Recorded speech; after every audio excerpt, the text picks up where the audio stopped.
কাবাব বানালে এত টেস্টি করে বানাতে হবে যেন খেয়ে কেউ বুঝতেই পারবে না যে এটা আপনি কী দিয়ে বানিয়েছেন। আজকের কাবাব আমি মাছ দিয়ে বানিয়েছি। পাঙ্গাস মাছ দিয়েই আপনি এই কাবাব বানাতে পারবেন। হ্যালো এভরিওয়ান, আসসালামু আলাইকুম। সবাই কেমন আছেন? আশা করি সবাই অনেক ভালো আছেন। আমিও আল্লাহর রহমতে অনেক ভালো আছি। এই কাবাব বানানো একদমই ইজি এবং খুবই মজাদার। এই শীতের দিনে গরম গরম বানিয়ে ফেলুন, কোনো ঝামেলা ছাড়াই। আমার কাছে তো পার্সোনালি অনেক ভালো লাগে। তো আর কথা না বাড়িয়ে let's go my kitchen and cook. তো আমি কাবাব বানানোর জন্য 3 পিস পাঙ্গাস মাছ নিয়েছি। আপনারা চাইলে অন্য মাছ নিয়েই সেম প্রসেসেই এই কাবাবটা বানাতে পারবেন। তো আমি মাছের মধ্যে পরিমাণ মতো লবণ দিয়ে নিচ্ছি, পরিমাণ মতো মরিচের গুঁড়া দিয়ে নিব, আর পরিমাণ মতো হলুদের গুঁড়া,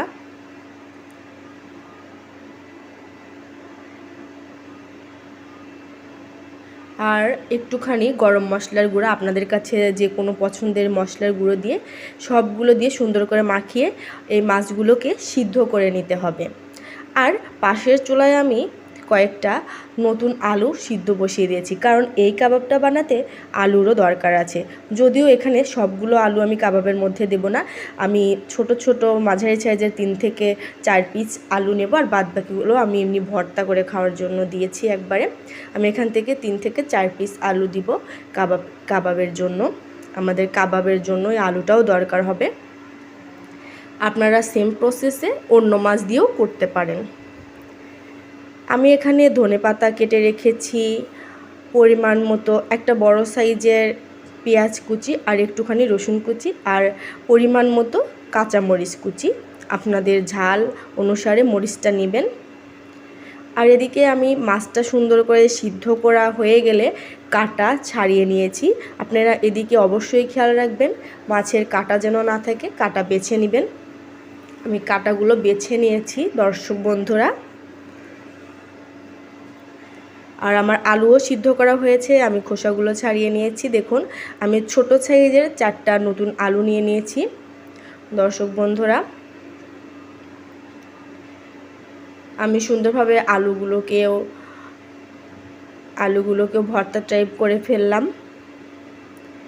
এখন এই আলুর মধ্যে আমার কাটা বেছে রাখা মাছগুলো দিয়ে দিব। তারপর এর মধ্যে এক এক করে ধনেপাতা কুচি দিয়ে দিলাম, তারপরে মরিচ কুচি, পেঁয়াজ রসুন কুচি সব কিছুই দিয়ে নিব।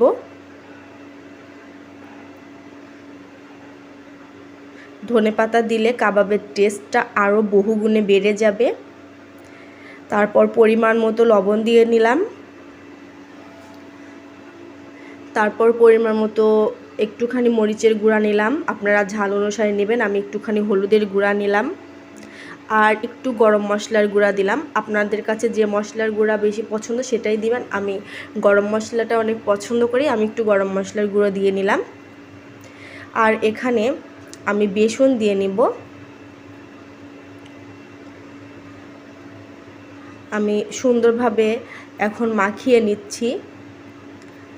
আপনাদের কাছে বেসন না থাকলে আপনারা 1 চামচ চালের গুঁড়াও দিতে পারেন, বা ময়দা 1 চামচ দিতে পারেন। আমি বড় সাইজের 1 চামচ বেসন দিয়েছি। দেখুন, সুন্দর করে মাখিয়ে আমি কাবাব শেপ করে ফেললাম। দেখুন দর্শক বন্ধুরা, কত সুন্দর লাগছে। আমি কাবাব শেপ করে ফেললাম। এটা বানানো কিন্তু একদমই ইজি, কোনো ঝামেলা নেই। ঝামেলা ছাড়াই ঝটপট কিন্তু বিকালের নাস্তায় এরকম মাছের কাবাব করতে পারবেন। পাঙ্গাস মাছের পরিবর্তে অন্য মাছও নিতে পারবেন, তবে কাটাটা খুব সুন্দর করে বেছে নিতে হবে। তো আমি চুলায় কড়াই বসিয়ে নিলাম। কড়াইটা একটুখানি গরম হতে দিতে হবে, তারপরে পরিমাণ মতো তেল দিয়ে নিব।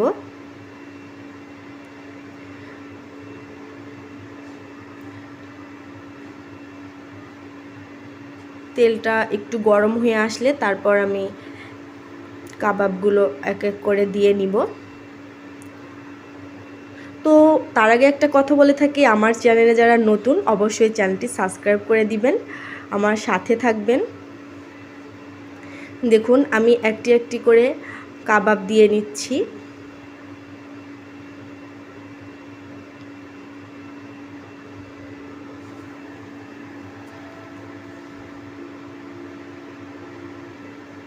আমি কাবাবগুলো দিয়ে নিচ্ছি। আর আপনারা এই সময় চুলার আঁচটা একদম মিডিয়াম হিটে দিয়ে রাখবেন, একদম লো না একদম হাই হিটও না, মিডিয়াম আঁচ দিয়ে রাখবেন। আমি আপনাদের একদম সহজভাবে দেখিয়ে দিয়েছি দর্শক বন্ধুরা, যারা নতুন রাঁধুনি তারাও কিন্তু করতে পারবেন একদম সহজভাবে। দেখুন আপনারা এক এক করে উল্টে দিবেন, খেয়াল রাখবেন যেন পুড়ে না যায়।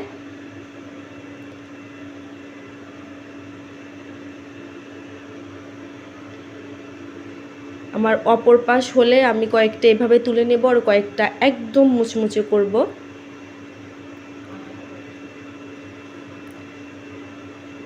আমি উল্টে দিচ্ছি। আপনাদের পছন্দ মতো কালার চলে আসলে আপনারা তুলে নেবেন।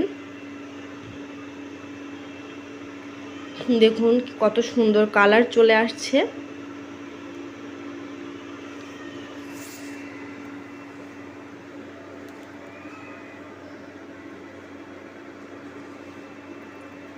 দর্শক বন্ধুরা, আমার ভিডিওর কোনো অংশ যদি আপনাদের কাছে ভালো লেগে থাকে তাহলে অবশ্যই কমেন্ট করে জানাবেন, আর অবশ্যই একটা লাইক করবেন। আর চ্যানেলটি যদি সাবস্ক্রাইব না করে থাকেন অবশ্যই সাবস্ক্রাইব করে আমার পাশে থাকবেন। যারা অলরেডি সাবস্ক্রাইব করেছেন তাদের জানাই অসংখ্য ধন্যবাদ। দেখুন দর্শক বন্ধুরা, আমি তুলে নিচ্ছি। কত সুন্দর, কতটা লোভনীয় লাগছে দেখুন। এভাবে শীতের দিনে সসের সাথে যদি এইভাবে মাছের কাবাব বানান, যে কেউ কিন্তু আনন্দে দিশেহারা হয়ে যাবে। আমার কিন্তু পার্সোনালি অনেক ভালো লাগে। এই কাবাবটা কিন্তু বানানো একদমই ইজি আর খেতে অসাধারণ, অনেক মজাদার। এভাবে শীতের দিনে গরম গরম অবশ্যই বাসায় ট্রাই করবেন। আমি কিন্তু মাঝে মাঝেই বানিয়ে আমার পরিবারের সাথে বসে অনেক মজা করে খাই। দেখুন কতটা সুন্দর লাগছে। কাবাবগুলো দেখতে যতটা সুন্দর লাগছে খেতেও কিন্তু তার থেকেও বেশি মজা লাগছিল দর্শক বন্ধুরা। কতটা লোভনীয়। তো আর দেরি কিসের, অবশ্যই ঝটপট বানিয়ে ফেলুন। দেখা হবে পরবর্তী ভিডিওতে। সে পর্যন্ত সবাই ভালো থাকবেন। আসসালামু আলাইকুম।